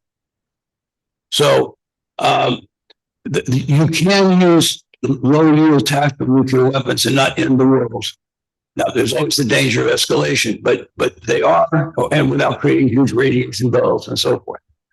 I don't think that we have thought through. So I'm not sure whether it's an official statement or not, but certainly an unofficial statement from US through some other sources says, well, if we're going to launch our conventional strike. I'm sorry. There is no amount of our conventional strike in terms of proportion of magnitude that's going to match their capability. And we need to start thinking about that and not be self-matured, but get ready for it and not be surprised. And so let me end. And if you look at any of these sort of outcomes, they all have enormously significant consequences for us. And it's time we start thinking about that and start the Ukraine debate, not with, oh, what does Ukraine need? Oh, what is the danger to us? And then where do they fit into? Thank you very much. Thank you, Phil. So we have time for a few questions, and we'll Ashton will walk around and she'll pass around the mic. In the meantime, I want each of the speakers to think about their grade, because my only task is to keep things running on time, 1, and 2, to elicit a grade. So what's the grade scale? 5. So we're not doing US university grade inflation, so you can do letters, numbers, it doesn't matter. I know how to translate them. High number is best. And cognitive progress, some progress is 4, and the other panels give us really nice grades on this. 3 is steady state, some regression is 2, and full regression is 1. Okay. So if you guys heard that right, in the old Russian, Ukrainian, Soviet tradition, Pityomka is a very good grade, and everything below that is not so good. But let's start with some questions. What I want to do is after that I'll come back, and then I'll use my moderator's prerogative. I have a couple of thoughts to throw in there. Go ahead, Ash. Let's see. Yeah, ma'am. My question is for the whole panel. I've heard conflicting reports from Ukraine about the state of the weaponry that is coming from the United States, the quality of the weapon. Can any of you speak to that? Richard, you want to take that? Yeah, I'll jump on that one. It's my firm conviction that when we send a Bradley or an M1 Abrams or an M777-155 howitzer or something like that to Ukraine, it's sent in a fully operational status.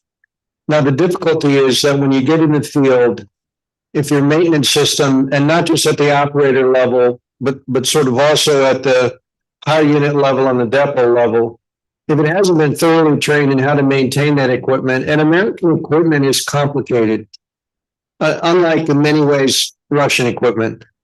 So it takes thorough daily operator level and mechanic level maintenance to do that. And that's hard to do in combat. So very, very quickly, you can have a really capable weapon system that's not mission capable at all because it's got mechanical deficiencies that you're either unable to fix or you don't have the opportunity to fix. And we have a whole system in the US military to try to account for that and take care of that. If you put yourself in the place of a Ukrainian commander in the field, Just think about the bewildering array of equipment from so many different countries that they've been asked to absorb and employ. And here's an insight that you won't, I think, hear very often. Many armies, militaries, when they find themselves in this situation, they're compelled to practice what is sometimes called sort of Apache maintenance, which is you ride your pony until it drops dead, you eat your pony, and then you go steal another pony. And that's how you keep going. You just don't have the ability to do, clearing, similar and annual maintenances and services when you're fighting for your life with a very complicated piece of equipment. And right over here, you've got a French one, and over there, you've got an Italian one. So that's my take on the challenges that the Ukrainian military are faced. We're not giving them bad equipment, but it's a really tall order for them to keep it operating while they're in the middle of combat. All right, great. Yeah, Mason. Very briefly on that. Same thing that we've been hearing at ISW. Stuff is arriving in very good condition. It's not like what a lot of the Russian units are doing of pulling quite literally rusted BMPs out of storage. The problem, as well as everything Richard said, is that considering that so many brigades are essentially boutique constructions, there's no way to do this maintenance at a higher core level. So each brigade is not only having to train its personnel in combat on how to use very complex equipment, it's having to set up on the fly its own maintenance pools. And particularly as brigades get moved around the front, which hasn't been happening as much. We heard a lot in the summer last year. That was a huge problem that the repair and logistics trains couldn't keep up with units. And this equipment subsequently wore out much faster than it was supposed to. Part of that as well, however, even if the equipment is showing up in good condition, from a few units we've heard that it's not being supported with enough spare parts that it should. So that is one other thing that's likely necessary. Okay, so on that question, let's leave it here. Yeah, okay. Let's do one in the back and then we'll come here. Oh, the front line right there. Oh, sir. You want. Sorry. No, it's okay. The microphone is coming, so go ahead, sit, please. Я перепрошую, можу задати питання українською.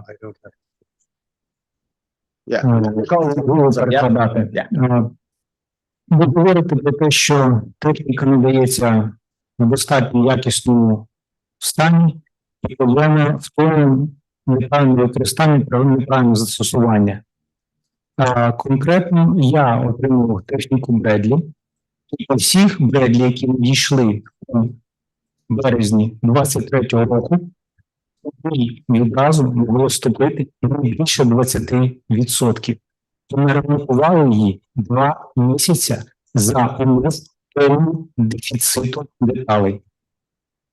We're talking that the equipment that the Ukrainians are getting is in good condition. I can tell you from my own experience that the batteries that we received, only 20% were operational, and we had to then repair the rest with a lack of spare parts. 10% так і не були зрушені до бойових дій через несправність моторів. 10% Бредлі просто не поїхали. And then after maintaining them for 2 months, getting them ready, 2% not go into battle because their engines did not work.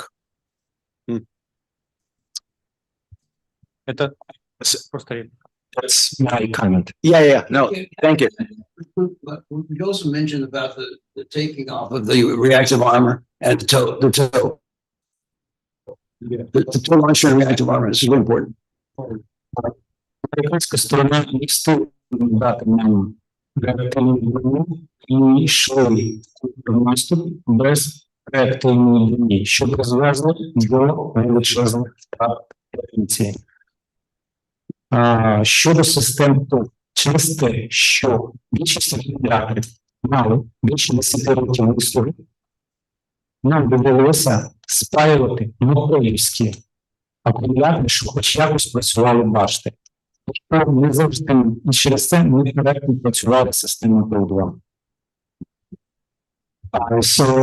First of all, we went into battle without reactive armor.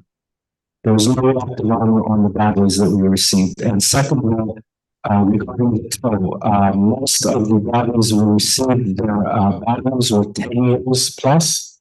So what we had to do is we had to connect multiple batteries to be able to operate the system. And because these weren't the proper batteries, the system did not operate correctly.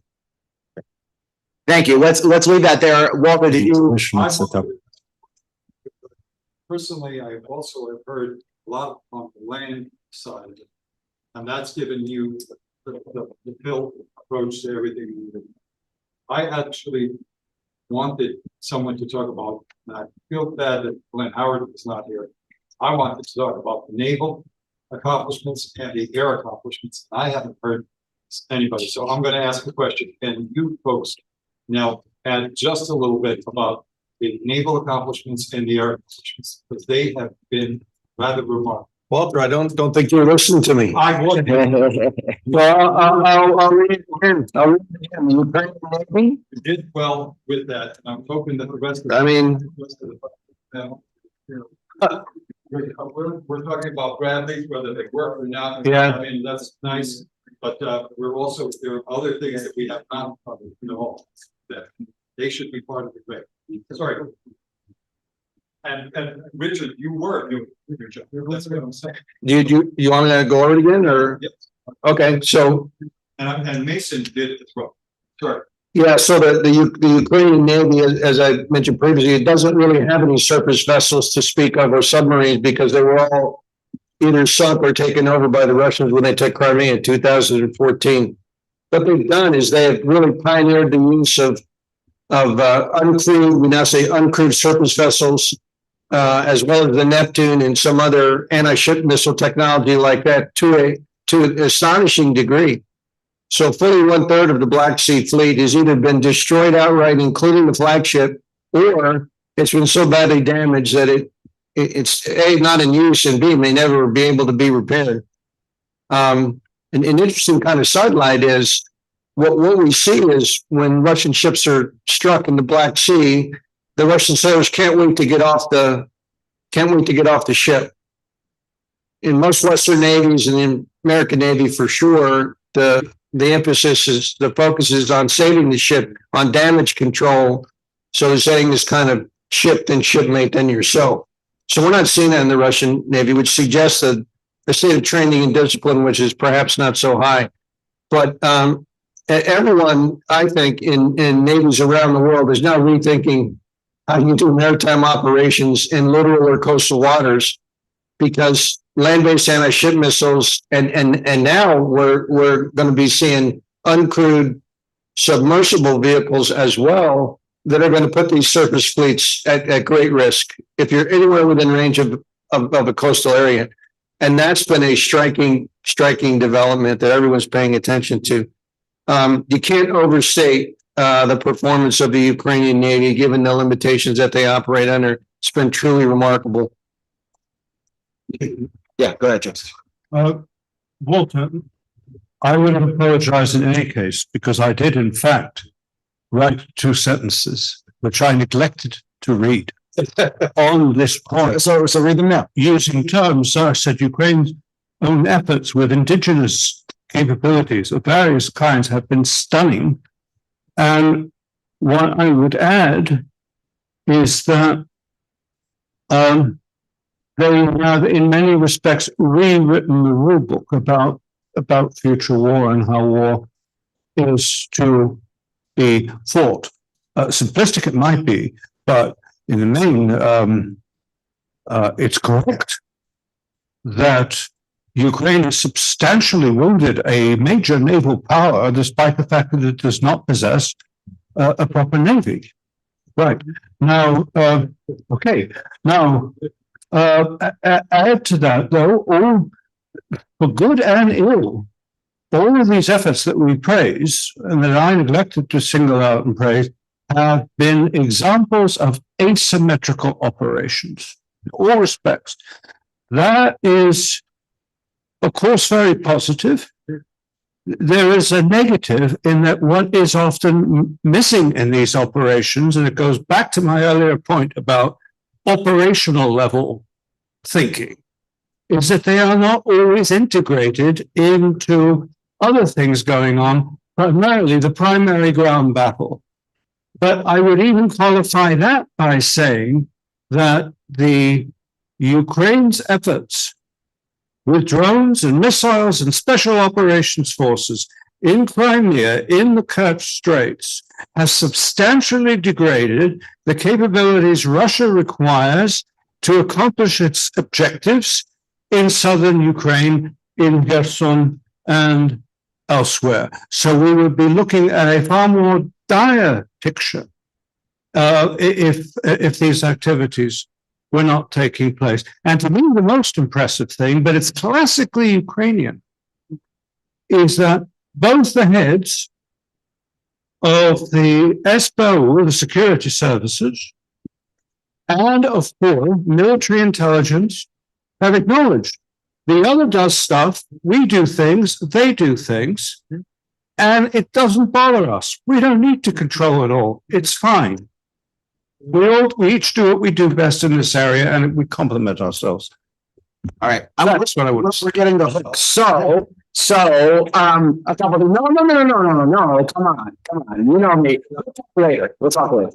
Let me do this, because, it's been very quiet, so I can go first. I want to do the grades in terms of based not on your presentation, because everybody's constrained by time, but also what you've heard others say, the good, the bad, the ugly. Where do you grade on a scale of 1 to 5, 5 being the best? Well, okay, so I would give Ukrainian industry a 5. I think they've performed in ways that none of us could have imagined, and their use of, almost the revolutionary use of uncrewed underwater vehicles has now been adopted by the U.S. Navy. If you've all seen that article, the interview with Admiral Paparo in Singapore about the U.S. strategy for defending Taiwan, what they call hellscape, using a combination of underwater and airborne drones and swarming the Chinese People's Liberation Army Navy. So so I give the naval services, as my colleague has pointed out, and the industry people a 5. The ground forces, I give them I guess about a 3. They're doing the best they can. There are problems. There are always going to be complications in warfare. As I don't remember, I think it's Omar Bradley, maybe before him, someone said no battle plan ever survives first contact with the enemy. So they're dealing with a lot of that. Logistically, they're dealing with a nightmare. They have the description of their hardware, to use the term cats and dogs, is not strong enough. And I can only imagine what they deal with on a daily basis. And I hear horror stories all the time. The greatest challenge now is as my colleagues have pointed out, is manpower. How to find ways to free up some of that manpower. If you could get NATO troops in to perform rear services, support services that would free up some more Ukrainian personnel for the front. But I see that as the greatest problem now. And one of the charts I put together, I didn't even have a chance to talk to this, talks about the fact that we've had so many people leave the country. The longer this goes on, the more of those people are going to stay abroad and never come back. And this is a demographic crisis in the making, which is not part of our discussion. But anyway, so on the whole, I think I give the Ukrainians an A for effort. I'm heavily critical of the support that they're receiving or not receiving, particularly from the United States. Okay, thank you. Let's do line. James? Yes. Bear in mind, the grade is supposed to be a comparison, better or worse, than last year, rather than something in absolute terms. And I'm going to add 2 categories of it. The cohesion of society, I would say 2, but that's from a very high baseline because it's been enormously impressive. Cohesion of the forces also 2, again from a miraculously high baseline since the war started. Adequate human resources for defense, 1. Adequate material resources for defense, 1. Effective national security leadership, 2, slightly less than last year. Sound national security doctrine, also 2, and I would add asymmetrical and special operations, 4. Great. Okay. Great. Don't add criteria. You're making my job harder. Overall grade. Overall, yeah, no, I've got it. Okay. Yeah. So I think for personnel, it's progress, but still a lot to be done. For material, it's regress, but not necessarily Ukraine's fault. National security leadership, flip a coin between no change and slight regress. And I think overall national security strategy under the circumstances, no change. And overall, no change tilting towards regress. So 2.8, right? We're gonna get fine. Richard? Yeah. Yeah, okay, here we go. Gentlemen C. Get my glasses out here. Gentlemen C, yes. All right. C+ is workable. That's all right. Yeah, I don't have all the categories in front of me. Overall, I mean, when you consider the factors that are beyond the control of Ukraine at the present time. So the military can't make the political decision, for example, to conscript 18 to 24-year-olds. That's a political decision that has not been taken yet.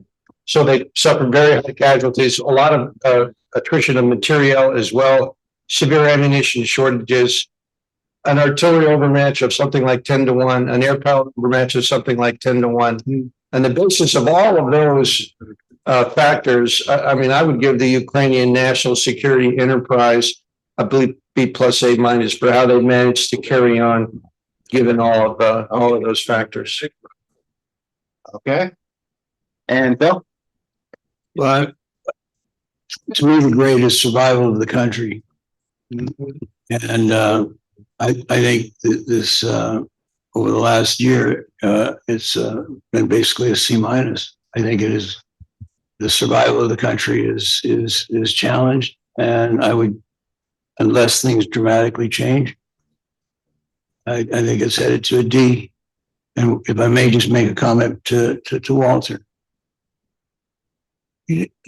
not disparaging the Ukrainian Air Force, but you can't make a huge difference when you only have 20 planes flying a day. You can sink all the Russian ships, but who is occupying your land? 450,000 Russian troops. 99% of your territory is occupied by their troops. Over 90% of your losses are caused by the Russian ground forces. So while these other, I'm a big guy in combined arms, new technology, all great, but when you look at it, it is big boy, old-fashioned, massive, intense war. And it has gotten more intense, more lethal, the more modern weaponry there.